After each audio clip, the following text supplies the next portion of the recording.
Dumper की टक्कर से इंसानी जानों का ज़िया हो रहा है। आपके एमपीए एमएनए क्या कर रहे हैं? डॉक्टर खालिद मकबूल सिद्दीकी साहब, उनका कहना था कि हमारे जो एमपीएस हैं वो लीडरी नहीं करते।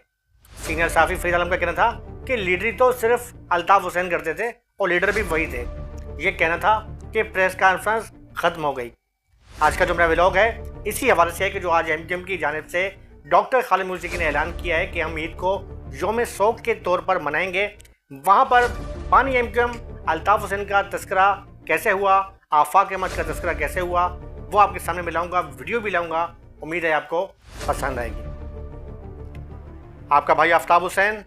और फार्म साफ़ी आपसे मुखातिब है और मैं कोशिश करता हूँ, मैं और मेरे प्रोड्यूसर खालिद सिद्दीकी, बल्कि मैं चूँकि आज चांद रात है तो मैं तमाम अपने जो मेरे फॉलोअर्स हैं उन्हें चांद रात की आज मुबारकबाद भी देता हूँ और दुआ गो हूँ कि कल ईद का दिन जो है आपका अच्छा गुजरे, इस पाकिस्तान में जो है हमारे अमन व अमान इस्तेकाम हो। और ख़ास तौर पे मैं बार बार कहता हूँ कि चूँकि मैं काम साफ़ी हूँ और आम सिपाही हो, आम वर्कर हो, मैं तमाम की कदर करता हूँ जो बॉर्डर्स पर मौजूद हैं, हमारे सिक्योरिटी फोर्सेस के एहलकार जो दुश्मन की आंख में आंख डालकर हमारी खुशियों की खातिर अपने वहाँ पर बॉर्डर मौजूद हैं। अल्लाह ताला उन्हें सलामत रखे और उन्हें मैं खैर तहसीन भी पेश करता हूँ, मेरी पूरी टीम पेश करती है। लेकिन आज का जो मेरा व्लॉग है वो आज ख़ास तौर पे वफा परस्तों के हवाले से है कि जो मैं आपको एक खुशखबरी तो नहीं दूंगा, एक मतलब जो मेरा व्लॉग आपको बड़ा पसंद आएगा। आज जो एमकेएम की जानिब से एक प्रेस कॉन्फ्रेंस रखी गई थी मरकज़ हैदराबाद पे, और इसके अंदर बशमूल डॉक्टर खालिद मकबूल सिद्दीकी समेत जो हैं अमीनुल हक भाई, नसरीन जलील साहिबा समेत तमाम अरकान राब्ता कमेटी मौजूद थे। तमाम अरकान असम्बली भी तकरीबन जो है वो काफ़ी वहाँ पर मौजूद थे। अली खुर्शीद साहब भी मौजूद थे जो सिंध असम्बली के अंदर जो है वो पार्लिमानी लीडर हैं एमकेएम पाकिस्तान के। और वहाँ पर जो है डॉक्टर खालिद मकबूल सिद्दीकी ने जो है वो एक तो ऐलान किया, बड़ी अच्छी बात है, इस पर जो उन्होंने एहतजाज भी किया जो डंपर और टैंकर के हवाले से जो है वो इंसानी जानों का ज़िया हो रहा है। उन्होंने हुकूमत सिंध को भी मुतवज्जह किया कि ये ना हो कि बुशरा जैदी वाला जो वाक़या है उसके बाद जो है कि पूरे कराची में जो आग लग गई थी, ऐसा कोई दोबारा वाक़या रुनुमा ना हो, आप अपना किबला दुरुस्त कर लें, बड़े खुले अल्फाज में धमकी दी। उसके बाद जो है एमकेएम की जानिब से योम शौक मनाने का ऐलान किया गया ईद के मौके पे। ये तो थी प्रेस कॉन्फ्रेंस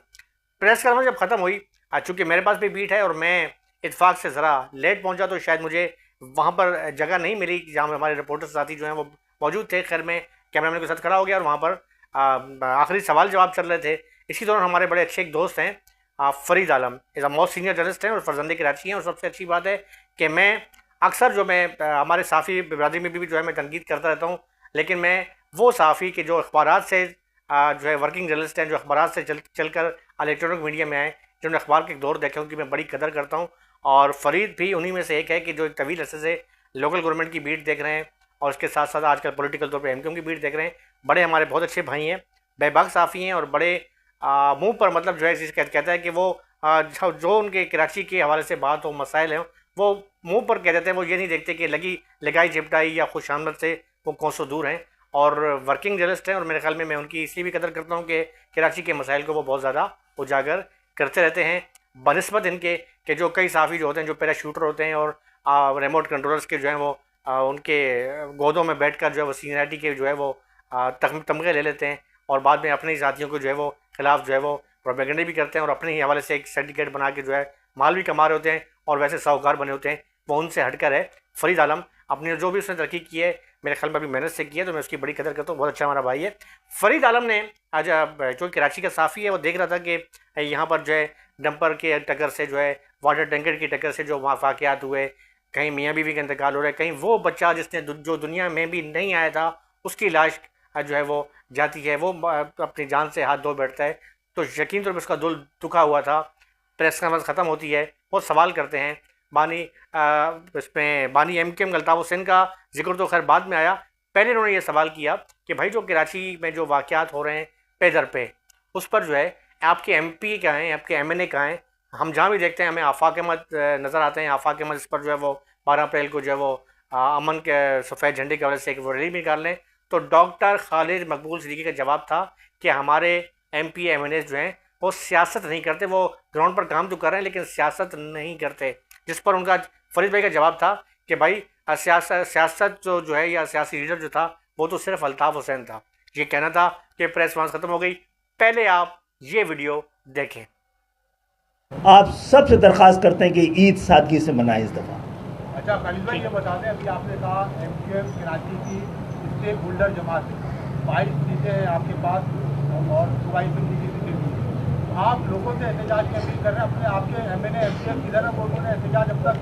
क्यों नहीं किया? भाई दफाक अहमद है जो हर जगह नज़र आ रहे हैं। एमक्यूएम हमें इस दौरान जी हमें सुन ले खालिद भाई, जी आप अपनी तो बताते ना, दूसरों की भी सुने ना। जी आप ये बताएं कि एमक्यूएम ने क्या किया? पूरे महीने लोग बढ़ते रहे, एमक्यूएम का ना कोई एमएनए निकला ना एमपीए निकला। भाई दफाक अहमद हर जगह नजर आते रहे। आप यहाँ लोगों को अच्छा, अल्लाह का शुक्र है एमक्यूएम जो है ना सोशल मीडिया में नज़र नहीं आ रही होगी, वैसे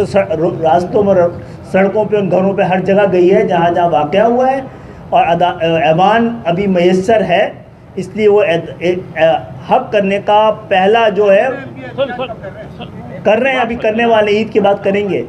देखें, हमारी तो जिम्मेदारी है, हमें दोबारा लीडर नहीं बनना है, तो हम वो ठीक है, वो आपका बयानिया आपके लिए चला जाएगा। आप करें ना, ये तरीका नहीं होता ना फरीद भाई। खासतौर पे कराची, हैदराबाद, वो अभी तक दिल्ली अभी हुए, उसके लिए आपने कहा था कि आपको शायद पूरे दिन के बाद, और दूसरी बात आप ही ने कहा था। देखिए, इस वीडियो के बाद होना तो ये चाहिए था कि मेरे ख्याल में ये बात तो आप भी जानते हैं, मैं भी जानता हूँ कि अगर एमक्यूएम की बात करते हैं, 22 अगस्त का वाक़या जो था उस पर यकीन तौर पे जो भी मामला हुआ मेरे ख्याल में वो काबिले माफ़ी भी है, और उस पर जो भी है बिंगा पाकिस्तानी मैं भी उसकी जो यकीन तौर पे हर बंदा जो चाहे वो एमक्यूएम का वर्कर है या नहीं है वो उसकी मजम्मत भी करते हैं, और मेरे ख्याल में अब वहाँ से भी जो है काफ़ी हद तक जो है वो माफ़ियाँ भी आ चुकी हैं कि भाई हमने गलती की, अपनी गलती को तस्लीम कर चुके हैं। लेकिन ये बहरहाल ये मामला अलग है, इस पर मैं ज़्यादा डीप में नहीं जाऊँगा, लेकिन ये तो बात अटल है कि जो एमक्यूएम की अगर बुनियाद रखी है तो वो बानी एमक्यूएम अल्ताफ़ हुसैन थे, और उन्होंने इस पार्टी की बुनियाद रखी। अब होना तो ये चाहिए था कि सवाल के जवाब में जो है वो अब क्या मतलब आगे से भी जो है कोई जवाब, कोई ऐसा मुतदिल जवाब नहीं दिया गया। हालांकि बोलने वाले लोग थे, डॉक्टर खालिद मौसीकी जो है माशाल्लाह खुद एक APMSO के चेयरमैन, जो APMSO वो इंडस्ट्री है जो एमक्यूएम के अंदर माजर नौजवानों को जो है वो एक शऊर देती है, एक परवान चढ़ाती है, क्योंकि ज़माने तालिब इल्मी में जो है उन्हें जब एक सियासी शऊर मिलता है तो वो बढ़कर जो है, हमने कई बार देखा कि APMSO को जो कई ऐसे रहनुमा जो है वो बाद में MPA बने, MNA बने, फैसल सवारी को देख लें, कई ऐसे रहनुमा हैं, हैदराबाद रवीज साहब को देख लें, वो भी APMSO निकले, बहुत बड़े बड़े रहनुमा हैं कि जो APMSO निकल के जो है मुतहदा में शामिल हुए। तो उनको चाहिए था कि बड़े प्यार से बदले तरीके से जवाब देते, लेकिन बात को वो घुमा गए। खैर, इतफाक़ की बात है कि जैसा मैं पहले जिक्र किया कि हमारे बहुत अच्छे भाई हैं, फरीद भाई सीनियर जर्नलिस्ट हैं, और बल्दियात के हवाले से उनकी काफ़ी गिरफ्त है। इसके साथ साथ जो है वो पॉलिटिकल हवाले से जो है वो बेबाक साफ़ी हैं, एमक्यूएम की बीट भी कर रहे हैं, हम भी एमक्यूएम की बीट करते हैं, लेकिन उनकी जो सवाल होते हैं मेरे ख्याल में वो चाहे वो मेयर कराची हों, मिस्टर मुर्जावाब हों, या कोई DMC हो, या सिंध बिल्डिंग कंट्रोल अथॉरिटी हो, या वाटर बोर्ड हो, या KDA हो, उनके सवाल बड़े मजबूत, मुदरिल होते हैं और दलाइल से भरपूर होते हैं, जिस पर जो है वो लोगों को अक्सर लाजवाब कर देते हैं। और यही उनकी बात है कि वो जो कि काफ़ी अरसे से एक बीट से मुंसलिक हैं, और सिर्फ बीट से मुंसलिक होना बात नहीं होती, बीट चूँकि एक शोबा होता है, रिपोर्टर्स को दिया जाता है कि आपने लोकल गवर्नमेंट की बीट देखनी है, आपने फलां बीट देखनी है, और उस पर वो दस्तखत हासिल करता है। कुछ रिपोर्टर अपनी मेहनत से जाते हैं, दफातर में जाते हैं, फाइलें निकालते हैं, चीज़ें निकालते हैं, ये होती है मेहनत। कुछ लोग ऐसे होते हैं कि बस 4-5 लोगों को सिंडिकेट बना लिया और अफसरान के पास बैठ गए, और बंदे तो जो है ना वो तारीफ़ों के पुल बांधने शुरू कर दिए कि फ़लाँ साफ़ी, अरे फ़लाँ तो उन बड़े साहब के पास बैठा हुआ था, बस उसने ये कर दिया, वो कर दिया, बस। और वो बंदा जो ऑफिसर जो होता है वो उनकी बातों में आ रहा होता है कि बहुत ही बड़ी कोई तुरम खान साफ़ी हैं। फिर बाद में बताया जाता है कि भाई हम 5 साफ़ी हैं, बस देख लो, हम अगर आपके ख़िलाफ़ हो गए तो आपकी खैर नहीं है। वो एक सिंडिकेट होता है, वो हर फील्ड में अच्छे बुरे होते हैं। खैर, मैं उस पर कोई तनकीद नहीं कर रहा, हर बंदे का हक है काम करना, अपने आप को और मुतारिफ़ करवाना। लेकिन बहरहाल मैं लोकल गवर्नमेंट की बात करता हूँ तो मेरे ख्याल में फरीद भाई हमारे बहुत अच्छे दोस्त हैं, उस पर KUJ के वाले से भी जो है दस्तूर में, अगर हर अच्छे मेरे ग्रुप के नहीं हैं, हमारे एक अपोजिट ग्रुप है, अपोजिट तो मैं नहीं कहूँगा, तमाम अपने साफ़ी हकूक़ के लिए बात कर रहे हैं, तो उनके अपना उस हवाले से भी काफ़ी एक एक्टिविटीज़ कर रहे हैं। तो मैं आज इत्फाक़ से मुझे वो मिल गए, आज चूँकि रवैया हल कमेटी का इजलास था तो वहाँ मेरी मुलाकात हुई। मैंने उनसे पूछा कि भाई आज तो आप सोशल मीडिया में छाए हुए हैं, आज ये मामला जो है आपने, तो खैर उनसे मेरी बात हुई, उनसे मैंने कुछ सवाल किए, पूछा, तो मुझे बड़ा अच्छा लगा कि कराची को उनका यही कहना था कि भाई मेरा जो सवाल था, अब मैं ना तो किसी लीडर को वहाँ पे नाम लेना चाह रहा था, ना किसी की मुखालफत कर रहा था, मेरा सिर्फ़ और सिर्फ इशू ये था कि जो आम एक शहरी है या आम जो है टैंकर वाला या वाटर टैंकर वाला या डंपर की टक्कर से जो है शहरी जो जिनकी इंसानी जानों का ज़िया हो रहा है, मैंने उसकी तवज्जो मबज़ूल करवानी थी। और मैं हैरान हूँ कि आफाक अहमद जो है वो बतवातर जो है इस पर एहतजाज भी कर रहे हैं, लेकिन MQM हालांकि उनके पास MNA MPS की बहुत बड़ी फ़ौज है, सेनेटर भी हैं, उनके पास जो है वो बहुत सी सीटें हैं, पावरफुल हैं, लेकिन वो खुल के सामने क्यों नहीं आ रहे। तो उनके साथ जो बातें हुई थी वो मैं आपसे शेयर करना चाह रहा हूँ। पहले आप ये वीडियो देखें। फरीद भाई, आप एक मोस्ट सीनियर सहाफ़ी हैं, मुख्तलिफ सहाफ़ी तंजीमों के रहनुमा भी हैं, और ख़ास तौर पर कराची के इशू पर जो आपकी दस्तरस है वो शायद ही किसी सहाफ़ी की हो। यहाँ पर इंसानी जानों का ज़िया हो रहा है, डंपर माफिया, टैंकर। आज आपने एक सवाल किया, उसे सोशल मीडिया पे काफ़ी पजराई मिल रही है, लेकिन वो सवाल तो खैर वो सियासी हवाले से चला जाएगा, लेकिन असल जो आपका मकसद था मेरे ख्याल में वो यही था कि आपने उन नौजवानों की लाशें घर पे पहुंची, उनकी आपने तर्जमानी की थी। तो क्या कहेंगे उस सवाल पे? आपको काफ़ी पजराई भी मिल रही है सोशल मीडिया पे, ज़रा बताएं। आफ्ताब भाई, बड़ी मेहरबानी आपकी। मेरे सवाल करने का मकसद किसी की दिल आज़ारी नहीं करना था। मैंने एक सवाल किया था कि MQM इस शहर का स्टेक होल्डर होने का दावा करती है, 22 MNA रखती है, दर्जनों MPS रखती है, तो 3 महीने से तकरीबन हो गए आए रोज़ डंपर से कराची के शहरी हलाक हो रहे हैं। तो MQM का कोई MNA कोई MPA एहतजाज करने बाहर क्यों नहीं निकला? आज खालिद मकबूल साहब को प्रेस कॉन्फ्रेंस करके एहतजाज याद आ रहा है। तो पहले खालिद मकबूल या MQM कहाँ थी जो इस शहर के स्टेक होल्डर होने का दावा करती है कि जब लोग मर रहे थे? गुज़िश्ता दिनों जो एक होलनाक हादसा हुआ, इंसानियत सोज हादसा हुआ, मलिर हालपे के औरत और उसका शौहर ट्रैफिक के हादसे में हलाक हुए, टेम्पर के हादसे में, और उनकी जो नौमौलूद क्या कहेंगे उसको, जो पेट में एक बच्चा था, उनके जो बच्चा अभी दुनिया में आना था वो वक्त से पहले उस हादसे की वजह से औरत के पेट से बाहर आ गया, वो भी हलाक हो गया। तो MQM उस वक्त कहाँ थी? उस वक्त एक ही तो आदमी बाहर निकला था, आफाक अहमद। उस आफाक अहमद ने जाके हर फोरम पे एहतजाज किया। आफाक अहमद उन लोगों के दुखों में शामिल हुआ, रोडों पे आया, एहतजाज किया। उस एहतजाज की पादश में वो थाने गया, पाबंद सलासल भी हुआ। लेकिन MQM जो इस शहर का स्टेक होल्डर होने का दावा करती है, उसके 22 MNA उस वक्त कहाँ थे जब लोग मर रहे थे? तो मेरा सवाल यही था खालिद मकबूल सिद्दीकी से कि भाई आप लोगों से एहतजाज की कॉल कर रहे हैं, तो आपके जो MNA MPS हैं वो क्या कर रहे हैं? वो घर से बाहर निकलने पे क्यों आमादा नहीं है? वो अपनी आवाम के साथ खड़े होना क्यों नहीं चाहते? तो वो रोड पे निकले पहले, और वो पहले आगे एहतजाज करें। तो उन्होंने ही खुद खालिद मकबूल सिद्दीकी ने ही कहा कि वो लीडर नहीं बनना चाह रहे, तो उस पर एक छोटी सी बात निकली। तो ये तो सबको पता है इस शहर का लीडर कौन है, और लीडर इस शहर की जो आवाम है वो अपना लीडर किसे मानती है, MQM को या MQM के लीडरान को? तो इस शहर के लोगों ने कभी लीडर वैसे भी तस्लीम नहीं किया। आफ्ताब भाई, आप भी इस चीज़ को बाखूबी जानते हैं, एक सीनियर सहाफ़ी हैं, आपका भी तजुर्बा है, लोगों से मिलते हैं, तो लोगों के दिलों में क्या वो तो आपको भी पता है। देखिए, आपने वीडियो देखी, मेरे ख्याल में फरीद भाई जो है थे उनका मतलब हरगिज़ उन्होंने जो सवाल किया था वो मौके की मुनासबत से था, और मेरे ख्याल में उन्होंने एक मुकदमा पेश किया था MQM के, क्योंकि MQM पाकिस्तान पीपल्स पार्टी के बाद जो है वो दूसरी बड़ी जमात है। और MQM जो है नो डाउट ये बात जो है शहरियों के हवाले से जो बात होती है, तो शहरियों का एक बहुत बड़ा जो है शहरी जो हल्के के जो लोग हैं वो जब भी किसी मसले में दो चार होते हैं तो उनकी जो है उम्मीदों की ढारस भी होती है MQM की तरफ की। वजह यह है कि बानी MQM अल्ताफ़ हुसैन के दौर में जब MQM जो है वो एक छतरी के नीचे एक थी, ग्रुप बंदियाँ नहीं थी, उस वक्त कई बड़े बड़े इशूज़ के ऊपर जो है वो MQM ने जो है ना सिर्फ जो है हुकूमत उस वक्त की जो हुकूमत थी उनके साथ अपने एहतजाज भी किए, अपने एहतजाज मनवाए, कई बार हुकूमत से अलग हुए, फिर उनको घुटने टेकने पर मजबूर किया हुकूमत को। कई बार हमने खुद बीइंग जर्नलिस्ट जो है मीडिया रिपोर्टर में देखा कि वहाँ पर जो है बड़े बड़े रहमान मलिक साहब आ रहे हैं, कभी कोई आ रहे हैं, कभी कोई आ रहे हैं, फिर बातचीत चल रही है, आखिर में जो है मुज़ाकरात हुए, मुज़ाकरात के बाद जो है उनके जो मसाइल थे शहरी इलाकों के वो हल हुए। ये बात भी कहना मैं मतलब बिल्कुल कहूँगा कि जो अच्छी बात है उससे मैं तस्लीम करता हूँ कि देखें कराची के अंदर, कराची की हम तरक्की की बात करते हैं तो आप बिल्कुल इसमें मुझे कोई दो राय नहीं है कि कराची में जब बानी MQM अल्ताफ़ हुसैन ने मुस्तफ़ा कमाल को टास्क दिया तो मेरे ख्याल में बानी MQM का ही विज़न था कि मुस्तफ़ा कमाल ने जो है कराची शहर को जो है वो तरक्की की राह पर गामजन किया, ब्रिज बनाए, जो है वो हाईवेज़ बनाए, इसके अलावा जो है अंडर बाईपास बनाए। ये तमाम चीज़ें जो हैं इसका थोड़ा इम्तियाज़ रही है MQM को। तो मेरे ख्याल में इस वक्त जो है ये इशू है, ये इशू ऐसा है कि तकरीबन हर घर का मसला है। मोटरसाइकिल जो है हर एक मुतवसत तबके की सवारी है, और कोई बच्चा इसके कॉलेज जा रहा है, कोई स्कूल जा रहा है, कोई यूनिवर्सिटी जा रहा है, कोई जॉब के लिए जा रहा है, वहाँ पर जो है ये वैशी जो है टैंकर वाले या डंपर वाले, इन्हें कोई मादर पितर आज़ाद है, इन्हें कोई पूछने वाला नहीं है कि एक तो मैंने पिछले ब्लॉग में को बताया था कि एक तो डंपर जो है वो काफ़ी ऊंचाई की तरफ होता है, नीचे नज़र नहीं आता कि नीचे टायर के साथ कोई मोटरसाइकिल वाला आ रहा है। मोटरसाइकिल तो दूर की बात है, उन्हें तो कार और रिक्शा भी नज़र नहीं आता और जो है वो बुरे तरीके से कुचल देते हैं। इंसानी जानों का मुसलसल ज़िया हो रहा है। इस पर जो है मेरे ख्याल में ठोस हिकमत अमली अपनानी थी। जब मेरे ख्याल में एमक्यूएम इस पर अगर ठोस तरीके से एहतजाज करती, ठीक है यौम शौक़ का आपने ऐलान किया, बड़ी खुशहाइन बात है, लेकिन कहने का मकसद इससे का आफाक अहमद कि जिनके पास ना MP है ना MNA है, ना उनके पास इतनी कोई अफरादी क़ुव्वत है जितनी एमक्यूएम के पास है इस वक्त, या क्योंकि PSP का बहुत बड़ा ग्रुप जो है वो भी जम हो गया, एमक्यूएम बहाली कमेटी भी जम हो गई, और वो कारकुनान के जिन पर यकीन तौर पर ये बातों को अच्छी है और मैं इसको जो है तस्लीम भी करता हूँ और मैं उससे अप्रिशिएट भी करता हूँ कि जिन्हें वो लोग जो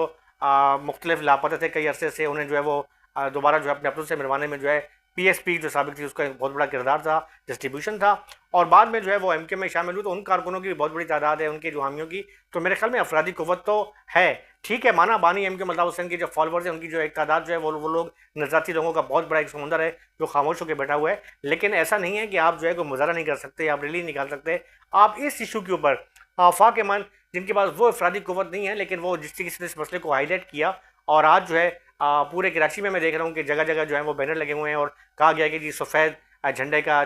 करके जो है वो आप जो है ना वाइट जो है क्लॉथ लेके जो है आप सड़कों पर आएँ। तो एक तरफ जो है वो अब ये नहीं पता कि ये सफ़ेद झंडा जो है अमन की, सफ़ेद कपड़ा जो है ये अमन की अलामत है या कफन की अलामत है, ये तो खैर आने वाला वक्त बताएगा। लेकिन बहरहाल उनकी जो तकरीर है उसके अंदर जो है वो काफ़ी ज़्यादा जोशीलापन भी है और हुकूमत को वो मुतबे भी कर रहे हैं। तो ये तमाम चीज़ें जो हैं फरीद भाई ने जो है जो मुतबे करवाई, जो तवज्जो करवाई थी डॉक्टर खालिद मुल्तकी की, वो इस तरफ थी कि भाई आप इतनी से हद तक आप क्यों नहीं जा रहे, इस जगह पे आप क्यों नहीं जा रहे, इंसानी जानों का ज़िया हो रहा है। तो यकीन तो ये कहने में तो खैर मैंने कोई मजाक नहीं, मेरी भी जब उनसे बात हुई उन्होंने मुझे कहा कि यार ये तो आप मानते हैं कि आप उसको कराची की सियासत से बानी एमक्यूएम अल्ताफ़ हुसैन को जुदा तो नहीं कर सकते ना। ठीक है, मामला चल रहे हैं, हम भी कहते हैं, हम ये नहीं कहते कि जो मामला चल रहे हैं या मुल्क की समझी का जहाँ मसला आता है, हम सबसे ज़्यादा पहले पाकिस्तान है, उसके अलावा हम सिक्योरिटी इदारों की जो है वो ना सिर्फ तायद भी करते हैं बल्कि उनकी जो है हमायत भी करते हैं और उन पर हमें भरपूर एतमाद है। जिस तरीके से हमारे मुख्तलिफ महाज़ों के ऊपर, चाहे बलूचिस्तान है या KP की है, वहाँ पर दुश्मन के ख़िलाफ़ जो है वो शीशा पलाई हुई दीवार बने हुए हैं। लेकिन इस वक्त जो है मुल्क जो है मुतहम्मिल नहीं हो सकता अंदरूनी इख्तिलाफ़ात का, और मेरे ख्याल में मामला बहुत, ये बात तो टटल है कि बानी एमक्यूएम अल्ताफ़ हुसैन का एक वोट बैंक भी है और उनके चाहने वालों की बहुत बड़ी तादाद मौजूद है। तो मेरे ख्याल में आज का जो ये था, जो मेरे व्लॉग बनाने का मकसद भी ये था कि मैंने फरीद भाई की भी आपकी बातचीत आपके सामने लेकर आया और आपको यही मैंने बावर करवाया कि उनका जो मकसद था, कराची का उन्होंने एक बड़ा अच्छा मुकदमा लड़ा है। मुझे बड़ी खुशी हुई है फरीद भाई पे, हमारे बहुत अच्छे दोस्त हैं, भाई हमारे से एक साथ हमारे फील्ड में होते हैं। तो मुझे उनकी इस सवाल के ऊपर बड़ा मैंने बल्कि उनको दोबारा जो है वो आज मिले, और मैं उस समय तमाम जो रिपोर्टर्स जिनका ताल्लुक कराची से है, जो कराची में रिपोर्टिंग करते हैं, सिर्फ रिपोर्टर नहीं बल्कि कैमरामैन, तमाम लोगों ने उन्हें जो है अप्रिशिएट किया कि यार आपने एक अच्छा सवाल भी किया और ये कराची का एक बुनियादी मसला है, इस पर जो है तवज्जो दिलाई। लेकिन बहरहाल आप देखते हैं कि एमक्यूएम की जानिब से जो वो ऐलान किया गया है यौम शौक़ मनाने का, वो किस तरीके से यौम शौक़ मनाते हैं, क्या परचम लहराए जाते हैं, क्या होता है, आया ईद पर कोई इज्तिमा होते हैं, और दूसरी जानिब जो महाजर कम्यूनिटी के आफाक मजे हैं उनकी जानिब से जो 12 अप्रैल को ऐलान किया गया है कि सफ़ेद जो है वो कपड़ा लेकर आप जो है मैदान में आएँ, वो क्या टास्क है। दूसरी जानब बानी एमक्यूएम अल्ताफ़ हुसैन की जानब से भी जो है मेरे ख्याल में अब तक हमायत नहीं की गई, लेकिन लग ये रहा है कि आने वाले दिनों में जो शायद इसकी हमायत कर दी जाएगी। और मामला जिस तरीके से वो कराची सेंट्रल में जो है उन्होंने अपना घर ले लिया है, तो आने वाले दिनों में जो है कुछ मामला जो है सियासी जो है खिचड़ी है या सियासी पस मंज़र काफ़ी तब्दील होता नज़र आ रहा है। ईद की खुशियों में आप हमें भी दुआ में याद रखिएगा, अपने लिए भी दुआ कर लें, हमारे लिए भी दुआ करें, और अपने मुल्क पाकिस्तान के लिए दुआ करें। हमारे पाकिस्तान है तो मैं अक्सर कहता हूँ हम सब हैं, ये तमाम सियासतें वगैरह सब पाकिस्तान की वजह से ही हैं। और मेरे ख्याल में मुल्क इस वक्त जो है जिस सूरत हाल चल रही है, तमाम सियासी रहनुमाओं को जो है दहशत गर्दी के ख़िलाफ़, तकरीब खाली के ख़िलाफ़, जो मुल्क दुश्मन असर है उनके ख़िलाफ़ एक होना इंतहाई ज़रूरी है। और वो अफराद के जो दहशत गर्दों से तो खैर मुज़ाकरात ना, मेरे ख्याल में से बुज़दिली से ताबीर किया जाना चाहिए कि ये बुज़दिली होगी, लेकिन जो सियासी अमल में हिस्सा ले रहे हैं या जो इख्तलाफ रखते हैं उनको एक मेज़ पे लाके बैठ कर उनसे मुज़ाकरात करने में अगर कोई सियासी रहनुमाओं को टास्क दे दिया जाए, जिसमें बानी एमक्यूएम अल्ताफ़ हुसैन भी वाज़ेह तौर पे पेशकश कर चुके हैं, तो उनकी पेशकश को जो है वो खुले दिल से कबूल करना चाहिए। अपने भाई आफ्ताब हुसैन और फाहम साफ़ी और मेरे प्रोड्यूसर हारिस को इजाज़त दें। एडवांस आपको ईद मुबारक। अल्लाह हाफिज़। पाकिस्तान जिंदाबाद।